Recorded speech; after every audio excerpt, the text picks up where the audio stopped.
Hello बच्चों, कैसे हैं आप सभी। चलिए इस वीडियो में हम समझेंगे क्लास 6 की वर्कशीट नंबर 15 जो कि 27 अगस्त 2021 की वर्कशीट है और आज का विषय है विज्ञान। और आज जो हम टॉपिक पढ़ने वाले हैं वो है भोजन के घटक। तो चलिए शुरू करते हैं। अभावजन्य रोग। सभी पोषक तत्व अधिकतर एक भोज्य पदार्थ में नहीं होते हैं। तो देखिए हम पहले पढ़ चुके हैं कि हमें यानी हमारे शरीर को कई सारे पोषक तत्वों की आवश्यकता होती है। कौन कौन से हैं ये? प्रोटीन, कार्बोहाइड्रेट, वसा, विटामिन, खनिज लवण और इसके अलावा जल भी होता है जिनकी ज़रूरत हमारे शरीर को होती है। पोषक तत्वों की कमी होती है जब हमारे शरीर को कोई विशेष पोषक बहुत लंबे समय तक नहीं मिलता है। तो हमारे शरीर में मान लो हम एक ही तरह का खाना खाए जा रहे हैं तो एक लंबे समय के बाद कुछ पोषक तत्वों की या किसी एक पोषक तत्व की कमी हो जाएगी।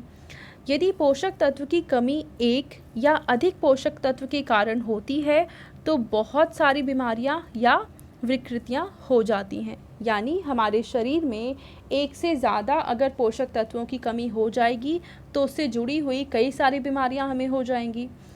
अभावजन्य रोग वह रोग है जो लंबी अवधि तक पोषकों के अभाव के कारण होते हैं, मुख्यतः खनिज, लवण और पानी के कारण हमारे शरीर में। तो देखो हमारे शरीर में होता क्या है कि जो रोग किसी पोषक तत्व की कमी के कारण हो रहे होते हैं उन्हें हम कहते हैं अभावजन्य रोग। और ज़्यादातर या अक्सर हमने देखा है कि अभावजन्य रोग किसी विटामिन या खनिज लवण की कमी के कारण हमारे शरीर में होता है। ठीक है, अब किस विटामिन या खनिज लवण की कमी से कौन सा रोग होता है वो हम समझेंगे। यहाँ पे हमें दे रखे हैं विटामिन या खनिज लवण और यहाँ पे दे रखा है कि उनकी कमी से कौन से रोग होते हैं। जैसे विटामिन ए की कमी से होती है वर्णांधता, जिसमें हम सिर्फ ब्लैक और वाइट कलर देख पाते हैं, बाकी कोई कलर हमें नज़र नहीं आता है, वो भी हमें ब्लैक और वाइट ही नज़र आते हैं। दूसरा है विटामिन B1 जिसकी कमी से बेरी बेरी रोग होता है। फिर है विटामिन C जिसकी कमी से स्कर्वी होता है। उसके बाद है विटामिन D जिसकी वजह से रिकेट्स होता है। फिर है कैल्शियम, कैल्शियम की कमी से हमारी जो हड्डियां हैं वो कमज़ोर हो जाती हैं और दंतक्षय यानी दांतों का सड़ना शुरू हो जाता है। फिर है आयोडीन, आयोडीन की कमी से होता है घेंघा रोग।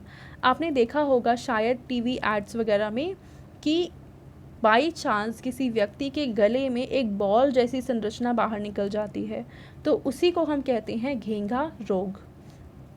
इसके अलावा है लौह यानी लोहा, तो ये होता है लोहे की कमी से हमारे शरीर में होती है आरक्तता, जिसको अनीमिया के नाम से भी जानते हैं और खून की कमी भी कहा जाता है। तो ये हमने समझ लिया कि किस विटामिन या खनिज लवण की कमी से कौन सा रोग हमें होता है।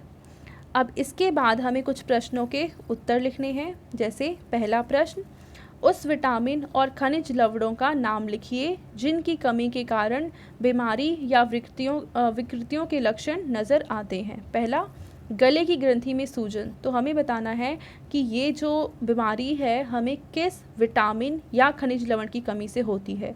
गले की ग्रंथि में सूजन क्या है? घेंघा रोग, और घेंघा रोग होता है आयोडीन की कमी से। तो पहले प्रश्न का उत्तर क्या आ जाएगा? आयोडीन। ठीक है, अब दूसरा प्रश्न है कि हड्डियां कमज़ोर हो जाती हैं। तो हड्डियां कमज़ोर होती हैं किसकी कमी से? तो ये है कैल्शियम की कमी से, कैल्शियम। ठीक है, उसके बाद है वर्णांधता। तो हमने देखा था ये होता है विटामिन, कौन सा विटामिन? विटामिन ए की कमी से। तो पहला प्रश्न तो हल हो गया। अब हम देखते हैं दूसरा प्रश्न।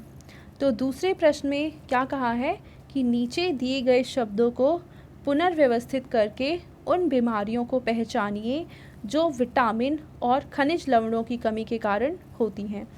तो यहाँ पे हमें 4 बीमारियाँ बता रखी हैं जो कुछ खनिज लवण या फिर विटामिन की कमी के कारण हो जाती हैं।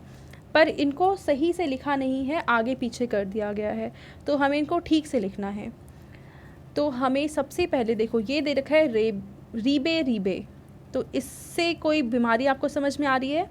तो वो होती है बेरी बेरी। तो पहली बीमारी जो हमें दे रखी है वो है बेरी बेरी। दूसरा ये क्या है? ये है स्कर्वी, ठीक है। तीसरा ये क्या है? ये है रिकेट्स। और चौथा ये है